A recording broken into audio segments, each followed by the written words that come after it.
Now what I'll attempt to go is I'm going to go through the different screenshots that actually the online registration process. So what I'm going to present is not all the screens the candidate sees, but just the major ones, and I'll walk you through it. Feel free to interrupt me at any point in time. Okay, the process starts with the main login page of the FloridaExam.com. The look and feel is very similar to what it was before. We just changed and added some more steps into the process. Right now the candidate goes in, they'll just see a main page just explaining who we are, what professional testing. It's in 2 languages, the top part of the screen in English, the bottom part in Spanish. So the next page is a message board. It's very important that all of you, even your students, everybody constantly checks the message board. Any kind of message we have from DBPR, overimportant, test sites are full, there's a change, we will actually post it on there. So that will be continuously changing. So that is a second screen that you get in. This is way before you even really identify yourself as a candidate.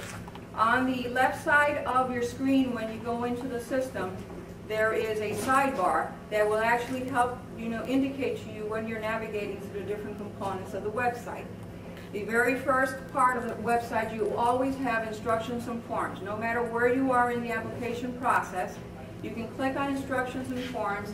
It will pop up into a different, a little window, and the 4 options in the windows are presented there. So what I've actually done on here is show you that if you click on your first one, you are going to get the paper version of the application package, which I've provided a copy in an envelope for all of you there. The option number 2 is the candidate information brochure. The number 3, the reference list, and the 4 is a hyperlink directly over into the state's website.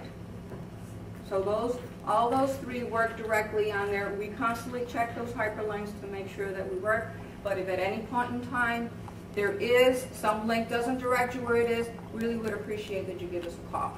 Our call center will make sure, and we will test it and and keep them updated. The importance is that it takes you straight to the source, and that way, answering even to Gus' questions, if any of you know where it is, you can always go to FloridaExam.com, and it will take you directly to the Department of Business and Professional Regulation. The next screen tells you the different steps involved in actually taking the exam and applying for the licensure. This has not changed. Many of you that have worked with our system before, that has remained the same. The important thing is at the bottom, always there is a way to exit, get out of your system at any point in time, and there will be a series of agreements and confirmations throughout the different steps. Can I jump in here and just add, and the candidates are agreeing to this, but since we have the audience with all the schools, maybe it'd be helpful if you all also stress this with the candidates. The candidates are required to meet all requirements for licensure. Just passing the exam is not enough.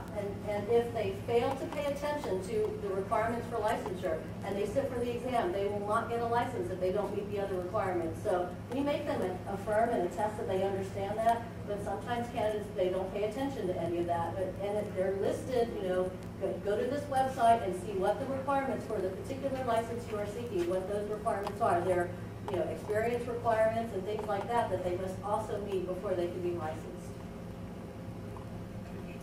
I indicated before, if you notice on the left-hand side, the sidebar, that is a sidebar as they're going through the process, and actually it will be in bold lettering and indicate what process of the application they are. They have to go through the entire, roles in there before they actually finish. So if at any point in time they actually exit, their application is not complete. It has to go through the whole process. The next screen that will actually is asking them for the identification. It is very important that if the candidates are going to your school and doing the registration, they must be the ones really sitting in front of the screens and doing this. Because again, they're the ones that are actually affirming, to this information. And, anytime that they come around and we do have people that don't have a Social Security number, it is very important that whatever number that they do use, it is the number that will be used for their license process. Any changes to their social security number must be verified in writing over to us. They cannot change those fields. You know, once they go in and they enter past this screen, when they're a new candidate, any change to that has to come through a change request. They can't backtrack and actually go through it, unless they've actually canceled and start all over again. But once they hit save and continue, it creates a record. That creates a new database record into the system and a secure database because it is holding secure information from this point forward. We have Social Security and date of birth. The next stage is that it will actually tell you, just like Cindy explained, it actually goes through and it tells you the different categories. So here the candidates can actually toggle and move between the different categories, and it will give them a brief explanation of what the category is. Here's an example that if they click residential, this is what the next screen would be, pop up.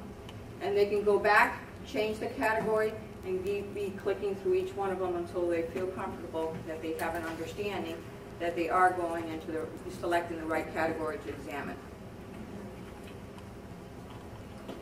Then they're asked to actually enter their personal information. You will notice the Social Security and date of birth. Obviously, Bob the Builder is a fake record. And it is not dark. That means it is in any grayed area, they cannot change. And if they want to they can go into the process and register in English, mark the boxes. Those two bottom boxes are very important because they do indicate to us, even if they're going in through the registration as English, if they're Spanish, they want Spanish exams. And marking the ADA box automatically sends an email over to DVPR to Lynn Bluntly to notify that she has to send out then an ADA package to be aware that there will be a communication coming through for a special administration. We've added a field in here because we want to be able to try to communicate electronically with the candidates and try to be a little more paperless. So we are asking the candidates to confirm against their emails. The email does not have to be unique. If a candidate, if they actually have, from the same company, you share one email, that is fine. That is allowed. That's what this screen actually allows to do. And what it means is that any of the communication we have of sending, receipts or copies of admission slips, we can actually send them electronically. On the next page, they select the areas. Really, this is the point where it really is to their advantage to select all the boxes of all the parts that they have actually. Even if they're a first time, select all the components. The example here is in residential. That's why we have contract administration and trade knowledge. Had they picked any of the other categories, roofing or plumbing, it would just show business and finance and trade knowledge.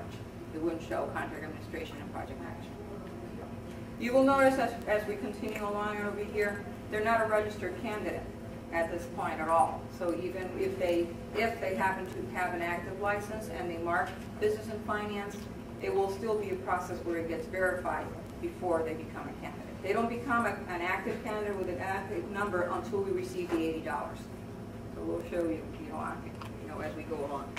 They're just an applicant at this stage. Okay. If they mark business and finance, the computer will actually give them a warning to make them understand that the business and finance is a CBT exam. And they can't proceed until they actually mark the box and do a save and continue. If they try to do a save and continue, it will just keep them in that screen.